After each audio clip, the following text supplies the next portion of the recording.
امریکہ نے ایران کی oil export پر پابندی لگا دی، ایران کی بینکنگ اور فائنینشیل سینکشنز لگائی گئی، ایران کے ٹریڈ پر ریسٹرکشن لگا دی گئی، ایران کے ایسٹس کو فریز کر دیا گیا، ایران پر ٹریول ریسٹرکشن لگائی گئی، ایران کی ملٹری اور ٹیکنالوجیکل سینکشنز لگائی گئی۔ اتنی ساری سینکشنز آخر امریکہ نے ایران پر لگائی کیوں؟ اس کہانی کی شروعات ہوتی ہے 1979 سے۔ اس وقت ایران کے اندر امریکن ڈریسز پہنے جاتے تھے، امریکن کلچر کو فالو کیا جاتا تھا، یعنی جو ایران ہمیں آج نظر آتا ہے اس سے کمپلیٹلی اپوزٹ تھا۔ اس وقت ایران کے اندر بادشاہ رضا شاہ پہلوائی کی حکومت تھی، جنہیں دنیا بادشاہ شاہ کے نام سے بھی جانتی ہے۔ شاہ کو امریکہ کا اتحادی سمجھا جاتا تھا، یعنی اس وقت امریکہ وہ اسٹیٹ تھی جو ایران کو اکنامیکل، ملٹری اور فائنینشیل سپورٹ پرووائڈ کرتی تھی۔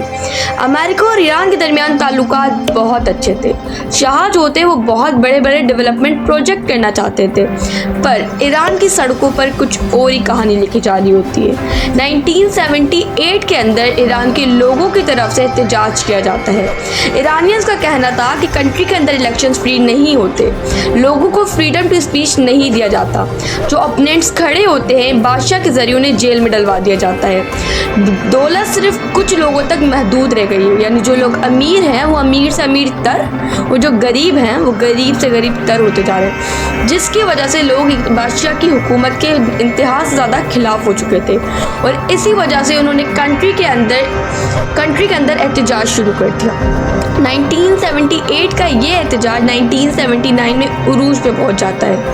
اس کے بعد شاہ ایران چھوڑ کر ہمیشہ کے لیے چلا جاتا ہے، جس کے صرف 15 دن بعد روح اللہ خامنائی، جو کہ 15 سال کی جلا وطنی کے بعد ایران واپس آئے تھے۔ 1964 کے اندر ایرانین گورنمنٹ کی طرف سے روح اللہ خامنائی کو جلا وطن کر دیا گیا تھا۔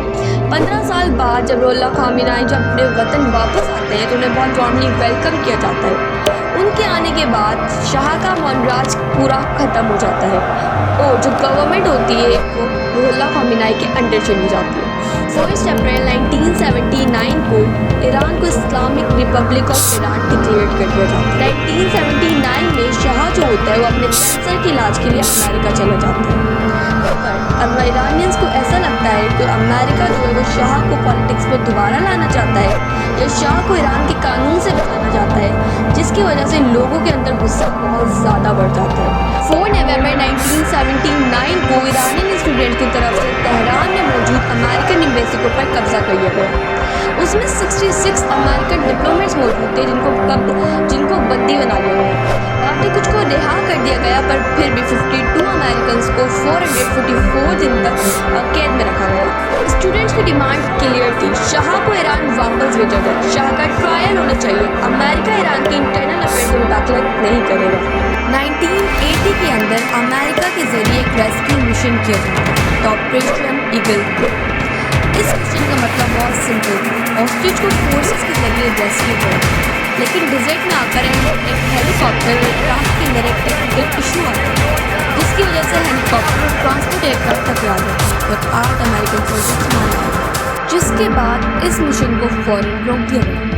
1980 کے اندر شاہ کی ڈیتھ ہو جاتی ہے۔ شاہ کے انتقال کے بعد بھی یہ سارے کرائسس فوراً نہیں۔ 1981 کے اندر الجیریا کی مدد سے امریکہ اور ایران کے درمیان ایک ایگریمنٹ کروایا جاتا ہے، الجیریا ایکارڈ، جس میں امریکہ نے ایران کے کچھ ایسٹس کو ریلیز کر دیا اور ایران کے انٹرنل معاملات میں مداخلت نہ کرنے کا وعدہ کیا، جس کے بعد ایران نے 52 امریکن ہاسٹیج کو 444 ڈیز کے بعد رہا کرا۔ امریکہ اور ایران کی ڈپلومیٹک ریلیشنز ٹوٹ گئے۔ امریکہ نے ایران پر مزید اکنامیکل سینکشنز لگائے۔ دونوں ملکوں کے درمیان جو اعتماد پیدا ہوا تھا وہ ختم ہو گیا۔ یہ تناؤ آج بھی محسوس کیا جاتا ہے۔